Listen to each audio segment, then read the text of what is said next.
evening, we bring you the latest in the world of sports. I'm Paolo De Rosario.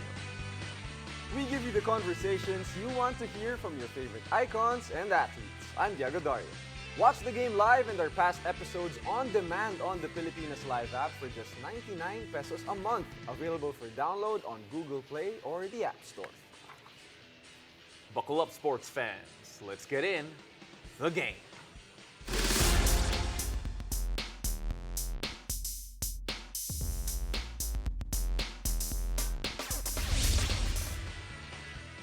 Well, it's great to be back on the game, ladies and gentlemen. The FIBA World Cup 2023 experience has finally come to a close, but the basketball hype continues on. Here to give us a taste of the FIBA Basketball World Cup 2023 courtside experience is someone who experienced it like no one else in this World Cup. The phenom herself, Alyssa Valdez. Lai, kamusta? Hi guys, good evening. Hi, Telay. Can I just share? I was there when Lai found out that yung magiging seatmate niya sa World Cup was si Carmelo Anthony. And Carmelo Anthony lang Carmelo naman. Anthony lang naman. I mean, it's just, you know, the guy who shaped basketball culture in a way. Pero like, initial reactions mo, because I saw your face, it was priceless. How did it feel knowing that yung magiging seatmate mo, si Melo?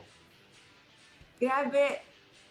It was really priceless. I was so speechless kasi I really never thought they wouldn't tell us naman kung saan kami uupo din during games, before the game. So, nung nakita ko pumasok siya, hindi ko alam kung nakaka-starstruck talaga kasi he was very nice and he would really, siya unang papansin sa'yo, would talk to you also. So, I was just very, very grateful for that experience, and I realized na these great athletes are very generous in terms of really talking about what they love then. So yeah, I was very nervous then to be seatmate with him and sila Super then. Well, like, kitang-kita dun sa videos na napakita na you were actually having conversations with Carmelo. Kwento mo naman ano yung mga sinasabi niya sa'yo? What were you guys talking about in, right beside the action in the World Cup?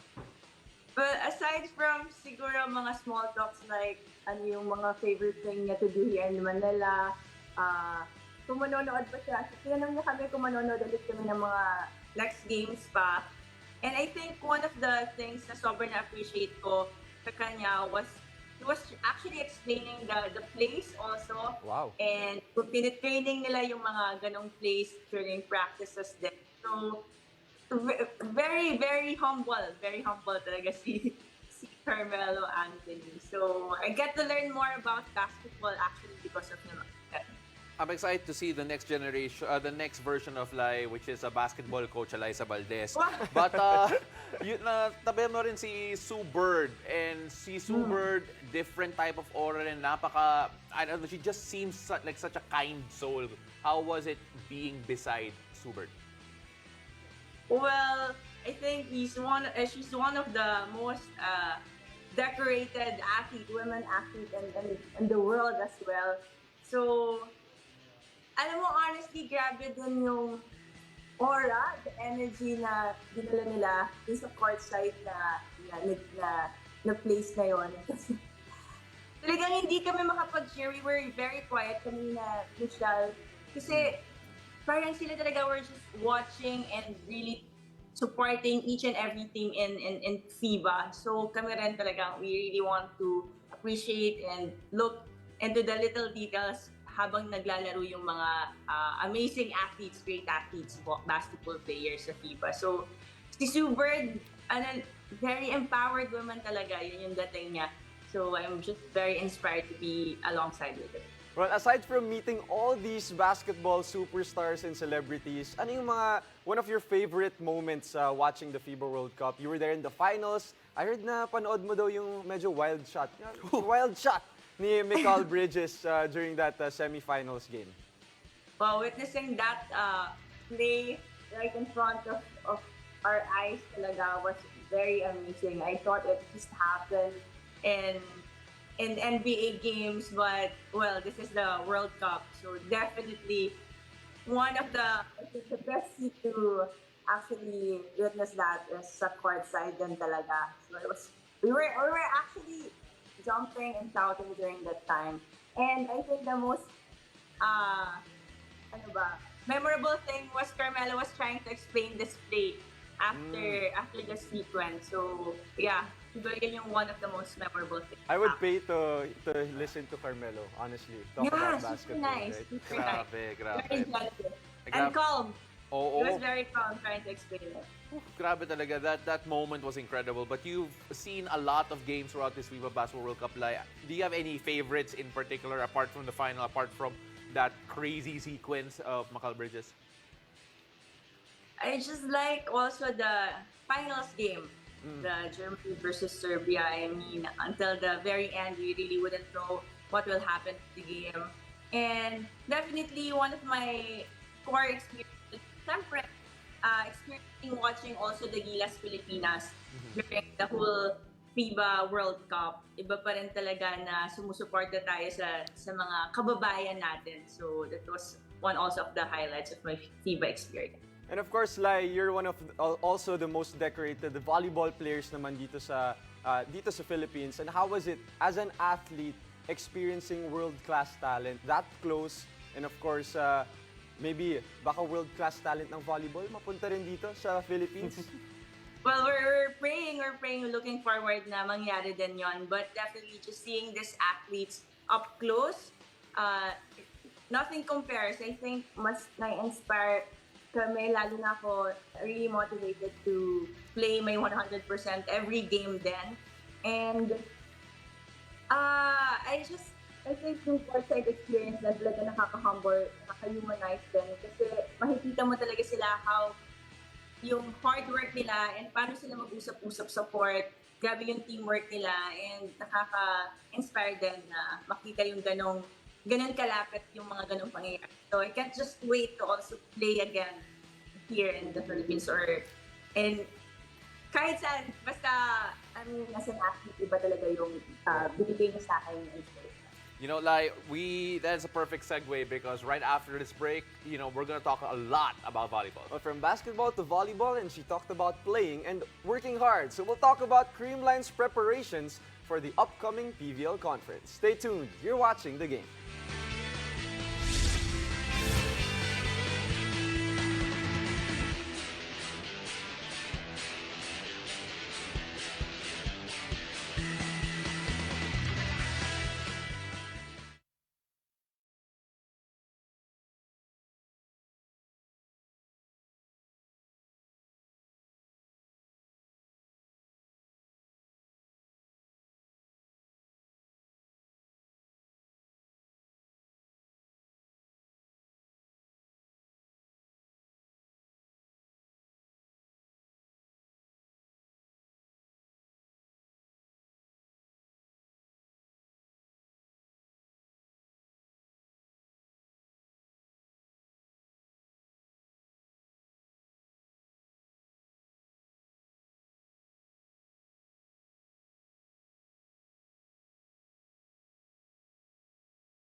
Welcome back, you're still watching The Game. The heart of volleyball is set to excite us again as the Premier Volleyball League is just around the corner. Still with us to talk about Creamline's preparations ahead of the upcoming PVL conference is the Cool Smashers' very own Alyssa Valdez and Atelay.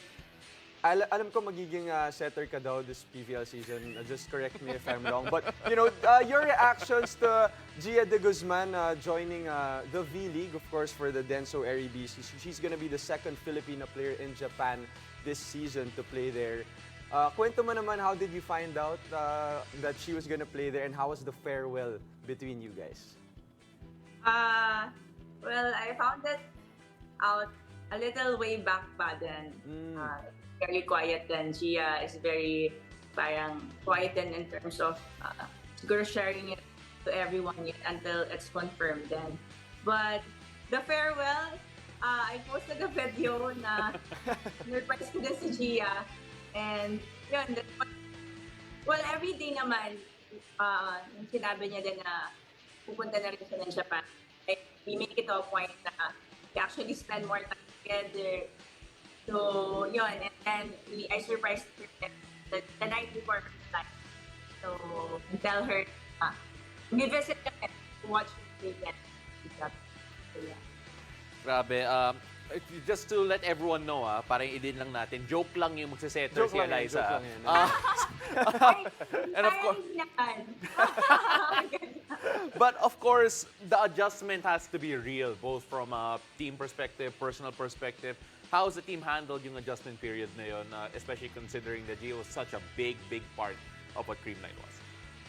No, I think one thing's very obvious also in our team na lahat naman really helping each other. But we really appreciate Gia in terms of napaka-generous na sa mga pagturo or knowledge na sa experience na pagdating sa volleyball or pagiging setter. And lagi niya yung binibigay kay Kyle. Kaya I think we're confident also na si Kyle will do a good job this coming contest. But at the end of the day, we're just gonna trust each other din. Talaga, yung we've been together for so long. So we're back in our familiarity.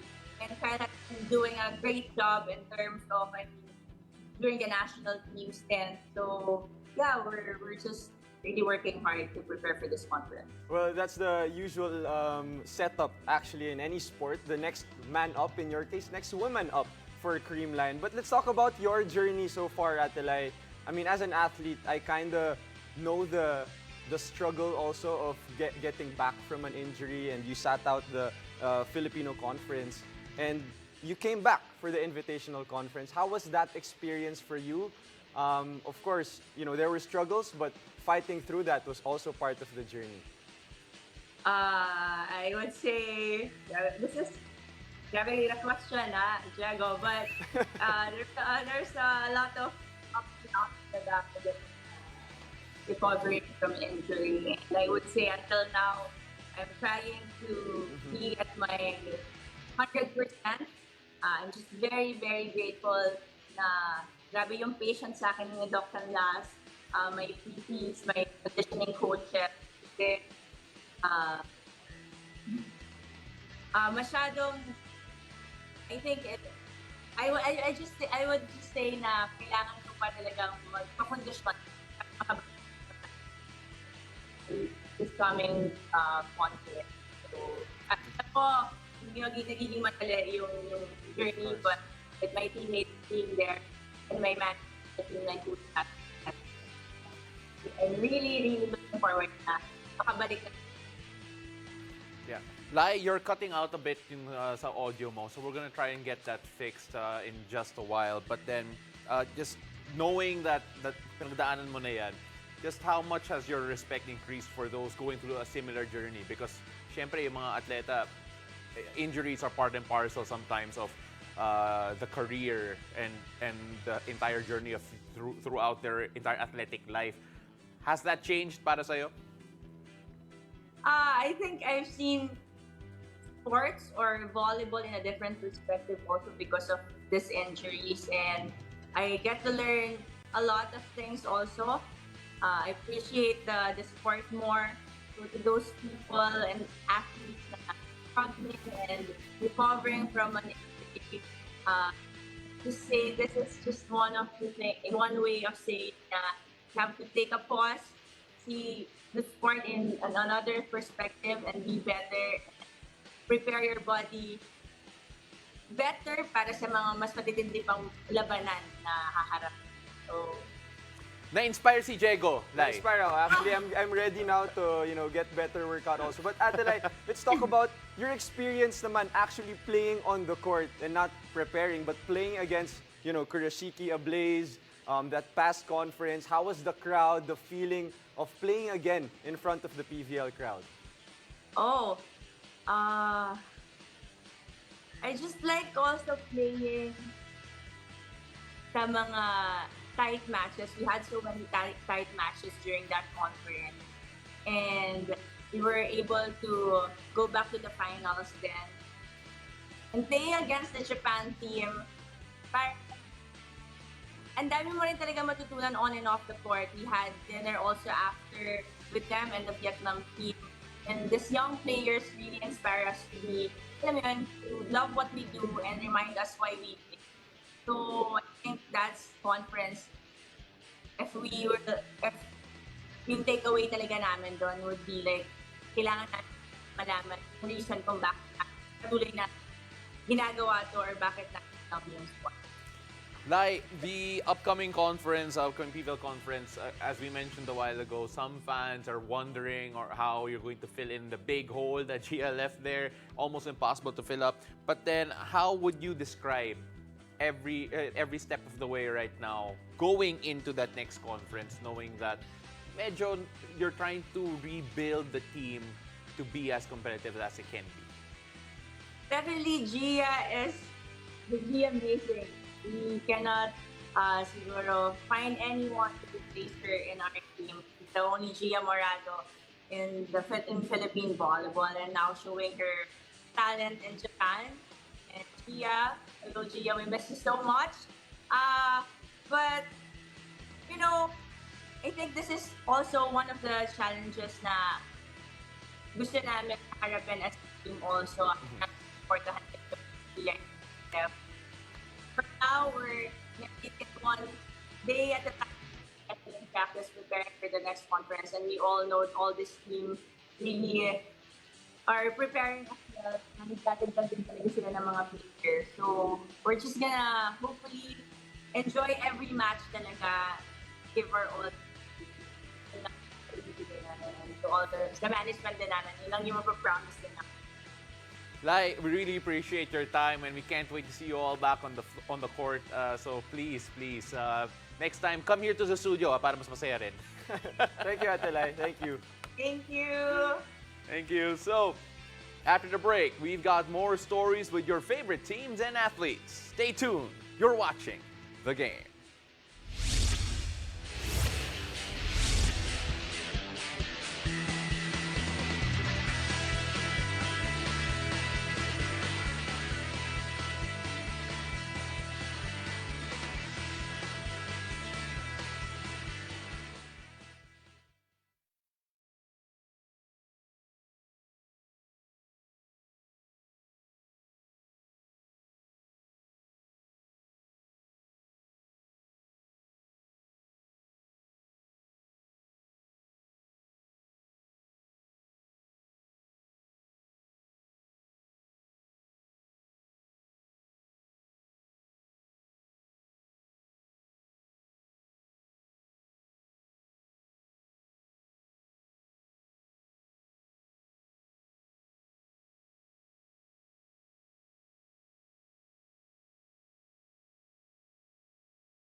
back. You're watching the game.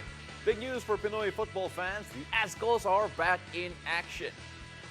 The Philippine Azkals are set to face Afghanistan in a FIFA-friendly match later tonight at 7 p.m. at the Rizal Memorial Stadium. You can catch the match live on the Pilipinas Live app, One Sports and One Sports Plus. Meanwhile, the PBA Draft 2023 is just around the corner, featuring the latest batch of rising stars in Pinoy hoops. Over 120 applicants are in the mix this year, a new record high for the annual draft comprised of some of the biggest names in collegiate basketball. Catch the Season 48 draft this September 17 live at 4 p.m. on One Sports, PBA Rush, and the Pilipinas Live app.